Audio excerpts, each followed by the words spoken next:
Probando 1, 2, 3. Alright, so here we are, Art and Judith, and we're getting ready to talk about our assignment here. And according to the first point of the assignment was for us to decide whether these passages were from EFL or ESL. Exactly. We should read it first and then discuss what pattern we observe in each of the passages, and then based on the error or maybe the lexic, the vocabulary, we should guess if EFL, if it's ESL, or and then which were like the level or the age of the writer. So we are going to discuss our opinions. All right. So for starters, who do you think passage 1 is? Do you think it's ESL or EFL? Well, in my opinion, I put that passages A, it will be an EFL, a foreign language. Yeah. And then for the second, I put an ESL students. My guesses are that they are on an elementary level. No, they're not too old, I think. But you see, I found the EFL and ESL classifications, I find it a little bit of problematic. For me, it's difficult to assign that kind of label to the students or the grading, and let me explain you why. The EFL is supposed to be a person who is studying English outside the United States. Right. And then the ESL should be studying English, but it will be inside the States with the accommodations for the language. But then you can easily have a teenager who's gonna move out at that age to the ESL. So the grading of that student, it will be as an ESL because he just moved, but maybe the quality of the text will be somehow similarity to one of the EFL. And I also it's gonna be depending of the experience that that student have in their country, or the social background, the kind of opportunity, because if it comes maybe for a private setting of or a country that have access to the English, maybe on the text it will be really similar to one of the ESL. So that's why I always have kind of trouble to assign that kind of label. But like for the second passage, we both agreed that it was ESL. Yes. Right? What gave it away for you?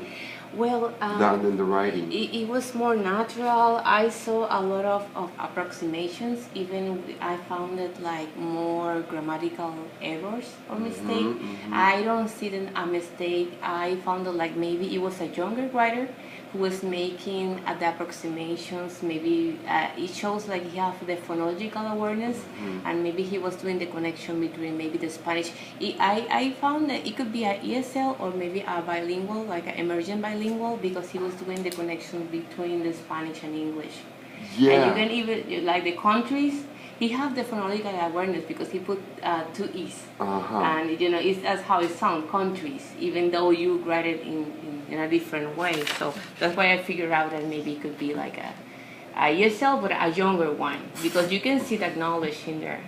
For me, the big tell-off was word order, because in the second sentence he says, "Today we still are flying to space."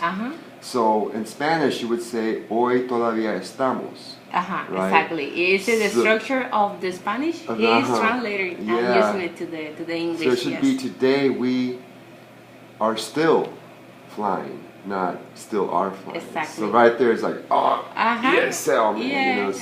Yeah, I put it like he was a bilingual emergent. That was the big thing. So we agree on that. That's good.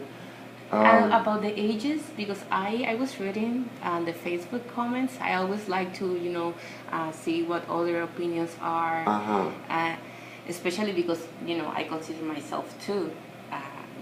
English will be my second language, so I always like to see the critic opinion of others which are native speakers to see how they look at it.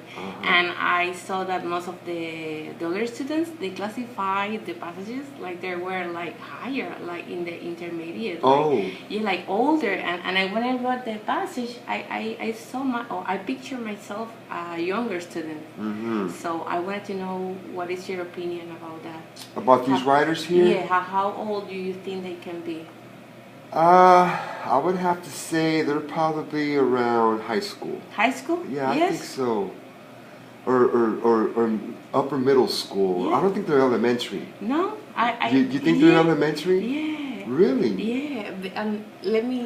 I got a son. My son is in a bilingual program. He's on first grade, and he produced text in both languages, in Spanish and English. And for a summer course, I had to do an assignment that I needed to analyze the text of a student and to see how were the skills in both languages. Right. So I took him Your as son. example, because it's the one that I had access to all of his works. And what I did is that I look at the text, which is like the standards for each grade, and I can use that as a marker to see which skills he was in, and that way I can put like a level. I know that is very relative because right. the standard will say that the students need to be acquiring one skill and certain grade level. I'm sorry, that is not necessarily going to happen. But it give me like a standard. So when I look up the strengths on the text for this passage, I found that some of them they are probably in second or third, and thinking, in retrospective about my son, I thought that it was an elementary level. Elementary, huh? You know what would be cool? Would you be willing to share some of your son's writing? Yeah, sure. Like you could just send me a sample? Sure. So he's writing at this level already, and he's in what grade? In first. First grade. That's pretty... But in here, I thought that he was like a third grader. Yeah, but I have texts of my son, and he has even produced like stories. I guess the question would also be is like maybe, I mean, it could be an adult. It doesn't necessarily have to be a kid. It would all depend on the level of proficiency and where they're at. Exactly. That's why my first thought is really problematic.